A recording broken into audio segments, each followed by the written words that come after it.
ದೇವರು ಪ್ರೀತಿಸುವ ಪ್ರೀತಿಯ ಬಿಗ್ ಜೆ ಟಿವಿ ಪ್ರಿಯ ವೀಕ್ಷಕರಿಗೆ ನಮ್ಮ ಕರ್ತನಾದ ಯೇಸು ಕ್ರಿಸ್ತನ ಹೆಸರಿನಲ್ಲಿ ನಿಮ್ಮನ್ನು ವಂದಿಸಿ ಸ್ವಾಗತ ಬಯಸುತ್ತಿದ್ದೇವೆ. ಬನ್ನಿರಿ, ದೇವರ ವಾಕ್ಯವನ್ನು ನಾವು ಹೋಶೇಯನ ಗ್ರಂಥ ದ ಬುಕ್ ಆಫ್ ಹೋಸಿಯಾ ಚಾಪ್ಟರ್ 12 ಅಧ್ಯಾಯದಿಂದ ಅಧ್ಯಯನ ಮಾಡಿಕೊಳ್ಳೋಣ. 12ನೇ ಅಧ್ಯಾಯದಲ್ಲಿ ನಾವು ನೋಡುವುದಾದರೆ ದೇವರ 20 ಕೃಪಾ ಪ್ರಕಟಣೆಗಳನ್ನು ನೋಡಿಕೊಳ್ಳಬಹುದು. 20 ಎಕ್ಸ್ಪ್ರೆಷನ್ಸ್ ಆಫ್ ಗಾಡ್ಸ್ ಗ್ರೇಸ್. ದೇವರ ಕೃಪಾ ಪ್ರಕಟಣೆಗಳು 20.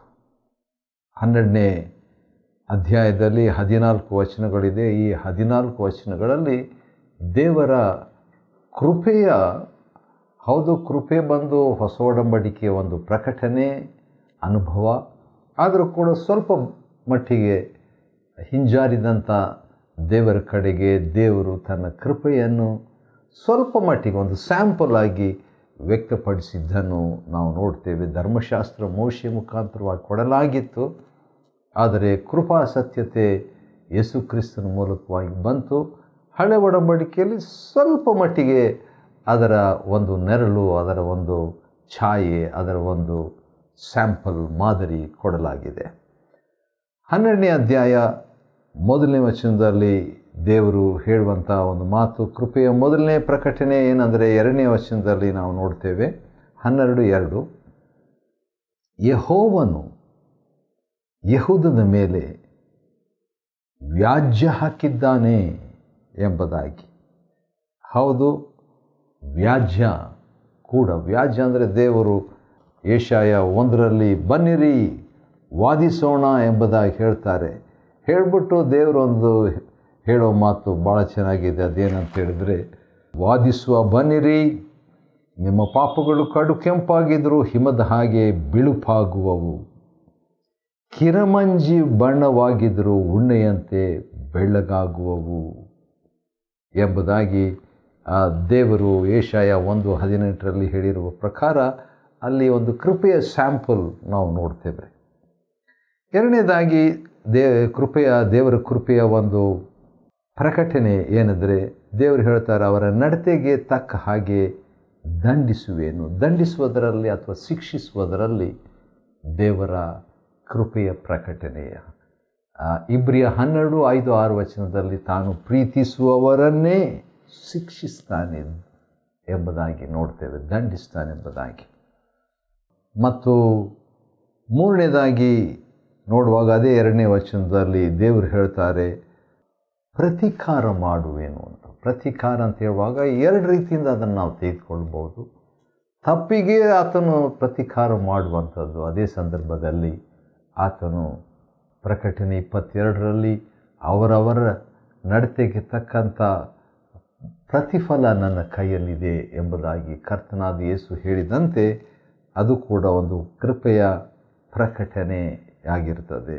Another expression of grace, God's grace.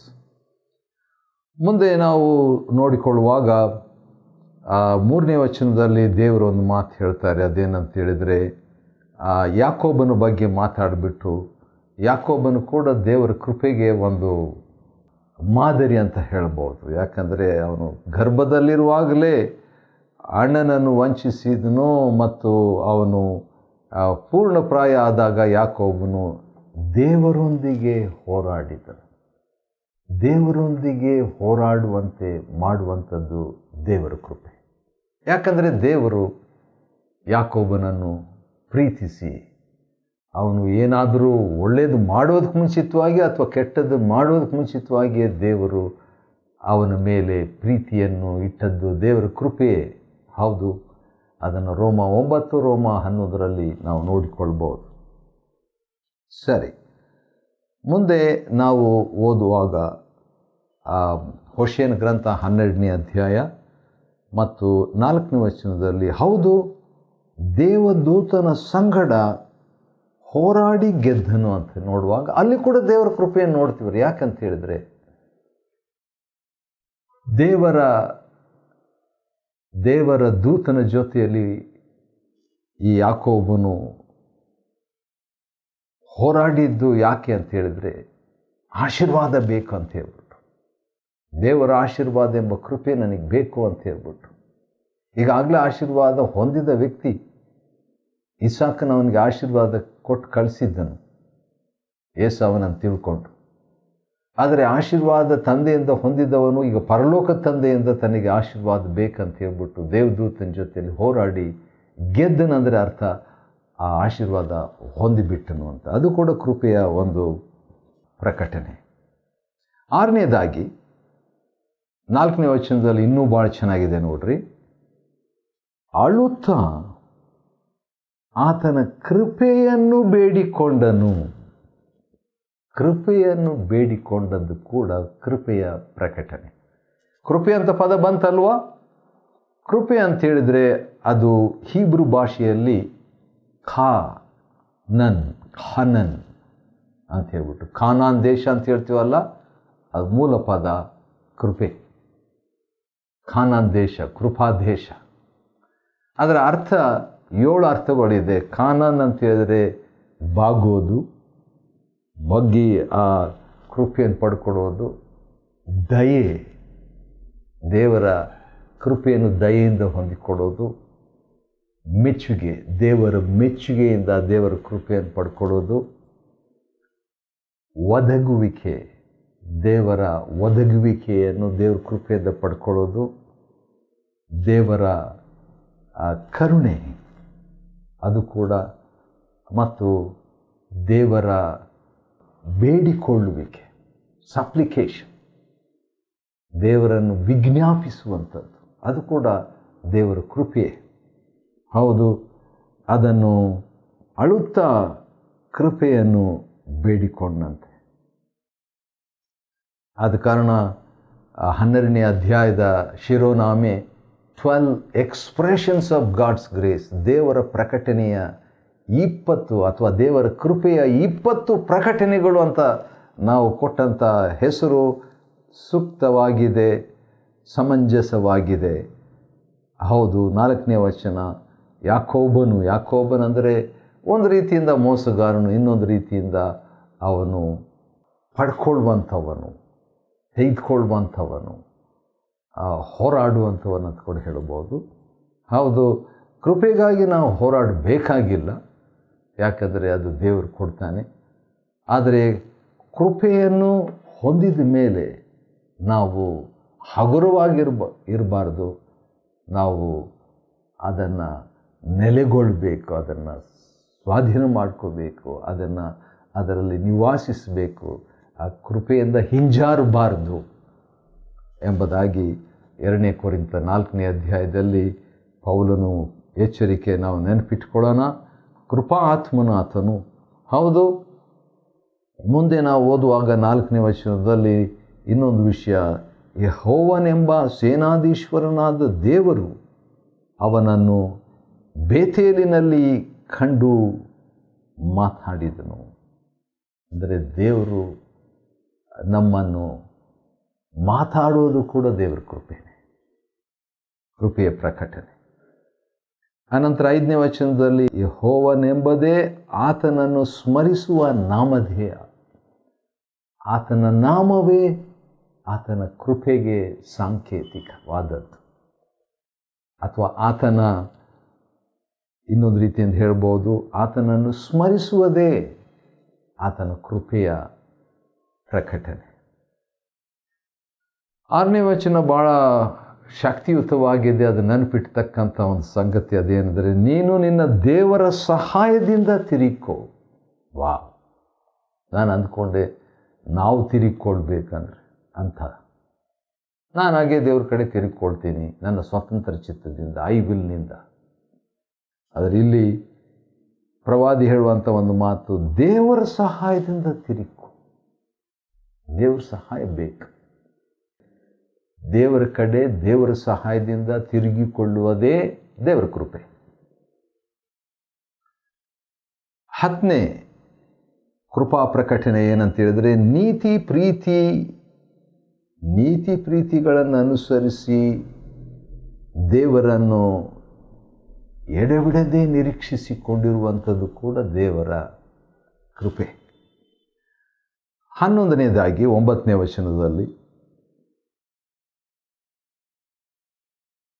ನಿನ್ನ ದೇವರಾಗಿದ್ದೇನೆ, ಯೆಹೋವನೆಂಬ ನಾನು ನಿನ್ನ ದೇವರಾಗಿದ್ದೇನೆ ಅಂತ ಹೇಳುವಾಗ ಅದು ದೇವರ ಪ್ರಕಟಣೆಯನ್ನು, ಕೃಪಾ ಪ್ರಕಟಣೆಯನ್ನು ವ್ಯಕ್ತಪಡಿಸ್ತದೆ. ದೇವರು ವೈಯಕ್ತಿಕವಾದ ದೇವರಾಗಿರುವುದು. ಆಮೇಲೆ ನಾವು ನೋಡುವಾಗ ದೇವರು ಹೇಳುವಂಥ ಇನ್ನೊಂದು ಮಾತು 9ನೇ ವಚನದಲ್ಲಿ, ಅದೇನಂತ ಹೇಳಿದರೆ, ನಿಮ್ಮನ್ನು ಗುಡಾರಗಳಲ್ಲಿ ವಾಸಿಸುವ ಹಾಗೆ ಪುನಃ ತರುವೆನು ಅಂತ ಹೇಳ್ಬಿಟ್ಟು, ಗುಡಾರದ ನಿವಾಸ ಅಂತ ಹೇಳುವಾಗ ಹಬ್ಬ ಮಾಡ್ತಾ, ದೇವರನ್ನು ಸ್ಮರಣೆ ಮಾಡ್ತಾ ಪರ್ಣಶಾಲೆಗಳಲ್ಲಿ, ಅದು ಜಕರ್ಯ 14ನೇ ಅಧ್ಯಾಯದಲ್ಲಿ ಅಂತ್ಯಕಾಲದಲ್ಲಿ ಕೂಡ ಅಂಥ ಒಂದು ಪರ್ಣಶಾಲೆಯ ಹಬ್ಬ ಮಾಡಬೇಕು, ಐಗುಪ್ತರು ಮಾಡ್ತಾರೆ, ಎಲ್ಲ ದೇಶಗಳವರು ಮಾಡಬೇಕಂತ ಹೇಳ್ಬಿಟ್ಟು, ಇದೆಲ್ಲ ಕೃಪೆಯ ಪ್ರಕಟಣೆ. ಮತ್ತು ದೇವರು ಹೇಳ್ತಾರೆ 10ನೇ ವಚನದಲ್ಲಿ, ಪ್ರವಾದಿಗಳಿಗೆ ನುಡಿದಿದ್ದೇನೆ. ದೇವರು ತನ್ನ ಪ್ರವಾದಿಗಳ ಮುಖಾಂತರ ನಮ್ಮ ಹತ್ರ ಮಾತಾಡೋದು ದೇವರ ಕೃಪೆ. ಅದೇ 10ನೇ ವಚನದಲ್ಲಿ ಹೋಶೇಯ 12:10, ಬಹಳ ದಿವ್ಯ ದರ್ಶನಗಳನ್ನು ದಯಪಾಲಿಸಿದ್ದೇನೆ. ಯಾಕೆ? ದೇವರ ಕೃಪೆ. ಸ್ವಲ್ಪ ಅಲ್ಲ, ಬಹಳ ದಿವ್ಯ ದರ್ಶನಗಳನ್ನು ದಯಪಾಲಿಸಿದ್ದೇನೆ. ದೇವರು ಬಹಳ ದಿವ್ಯ ದರ್ಶನಗಳನ್ನು ದಯಪಾಲಿಸಿದ್ದಲ್ಲಿ ಅದು ದೇವರ ಕೃಪೆಯೇ ಹೊರತು ಇನ್ನೇನು. ಮತ್ತು ಹಾಗೆ ಮುಂದುವರಿದ ಪಕ್ಷದಲ್ಲಿ 10ನೇ ವಚನದಲ್ಲಿ ಇನ್ನೊಂದು ಕೊನೆ ಭಾಗದಲ್ಲಿ ಹೀಗಿದೆ, 12:10 ಹೋಶೇಯ, ಅದರಲ್ಲಿ ದೇವರು ಹೇಳುವಂಥ ಒಂದು ಮಾತು ಏನಂತ ಹೇಳಿದರೆ, ಸೂಚಕ ಕಾರ್ಯಗಳನ್ನು ನಡೆಸಿದ್ದೇನೆ. ವಾವ್! ದೇವರು ಸೂಚಕ ಕಾರ್ಯಗಳನ್ನು ನಡೆಸುವಂಥದ್ದು ಕೂಡ ದೇವರ ಕೃಪೆಯೇ. ಸೂಚಕ ಕಾರ್ಯಗಳನ್ನು ನಡೆಸುವಂಥದ್ದು. ಈ ರೀತಿಯಾಗಿ 15 ದೇವರ ಕೃಪೆಯ ಪ್ರಕಟಣೆಗಳನ್ನು ನಾವು ನೋಡಿಕೊಂಡಿದ್ದೇವೆ. 15 ಎಕ್ಸ್ಪ್ರೆಷನ್ಸ್ ಆಫ್ ಗಾಡ್ಸ್ ಗ್ರೇಸ್. ಇನ್ನಷ್ಟು ಇನ್ನೂ ಒಂದು 5 ನಾವು ನೋಡಿಕೊಳ್ಳೋಣ.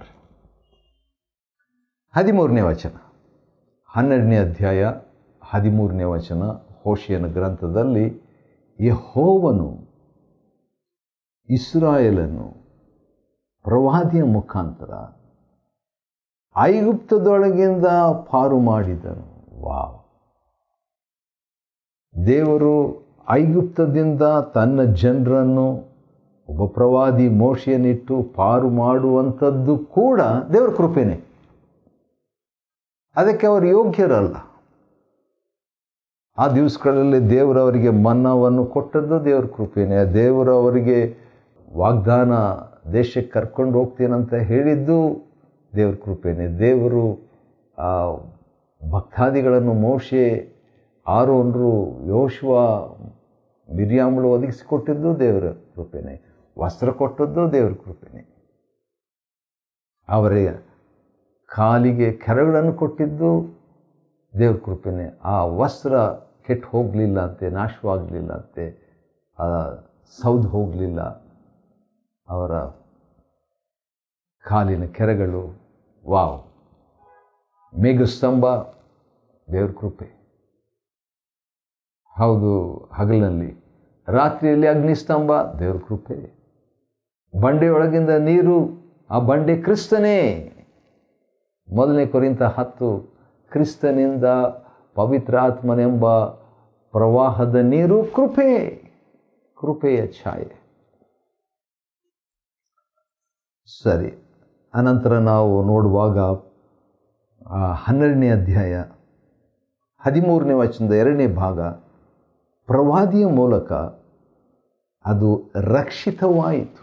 ಅಂದರೆ ರಕ್ಷಣೆ ಕೂಡ ದೇವರ ಕೃಪೆಯಿಂದಲೇ. ಅದನ್ನೇ ಪೌಲನು ಎಫೆಸ 2:8-9 ಸ್ಪಷ್ಟವಾಗಿ ಹೇಳಿದ್ದಾನೆ. ಕೃಪೆಯ ಮೂಲಕ, ನಂಬಿಕೆಯಿಂದ ಕೃಪೆಯ ಮೂಲಕ ರಕ್ಷಣೆ. ಹೌದು, ಇಲ್ಲಿ ಪ್ರವಾದಿಯ ಮೂಲಕ, ಪ್ರವಾದಿ ಅಂತ ಹೇಳುವಾಗ ಹೌದು, ಯೇಸು ಕ್ರಿಸ್ತನಿಗೆ ಸಾಂಕೇತಿಕವಾದಂಥ ಮೋಶೆ, ಆರೋನ್ರ, ಯೆಹೋಶುವನ ಎಂಬಂಥ ಪ್ರವಾದಿಗಳು ದೇವರು ಕೊಟ್ಟು. ಮೋಶೆ ಹೇಳ್ತಾನೆ, ನನ್ನಂಥ ಒಬ್ಬ ಪ್ರವಾದಿ ದೇವರು ನಿಮ್ಗೆ ಕೊಡ್ತಾನೆ ಅಂತ ಹೇಳ್ಬಿಟ್ಟು. ಆರೋನು ಮಹಾಯಾಜಕನು, ಯೇಸು ಕ್ರಿಸ್ತನ ಮಹಾಯಾಜಕ. ಯೆಹೋಶುವ ಅಂದರೆ ಯೆಹೋವನ ರಕ್ಷಿಸುವನು, ಅದು ಯೇಸು ಕ್ರಿಸ್ತನಿಗೆ ಸಾಂಕೇತವಾದ ಪ್ರವಾದಿಯ ಮೂಲಕ ದೇವರು ಅವರನ್ನು ರಕ್ಷಿಸಿದ್ದು ದೇವರ ಕೃಪೆಯೇ. ಅನಂತರ ನಾವು ನೋಡುವಾಗ ಇನ್ನು ಕೆಲವು ಸಂಗತಿಗಳು ಇದೆ. 14ನೇ ವಚನ ಅದೇನೆಂದರೆ, ಹೌದು, ಎಫ್ರಾಯಿಮು ದೇವರನ್ನು ರೇಗಿಸಿದೆ, ಆದರೂ ಕೂಡ ದೇವರು ಸಹಿಸಿಕೊಂಡು, ಅದು ದೇವರ ಕೃಪೆ. ಆದ ಕಾರಣ ಅದರ ಒಡೆಯನು, ಅಂದರೆ ಅದರ ಒಡೆಯನು ರೇಗಿಸಿದರೂ ಕೂಡ ತಪ್ಪು ಮಾಡಿದರೆ ಎಫ್ರಾಯಿಮು ಅದರ ಒಡೆಯನು, ದೇವರವರಿಗೆ ಒಡೆಯನಾಗಿರುವುದು ಕೂಡ ದೇವರ ಕೃಪೆಯೇ.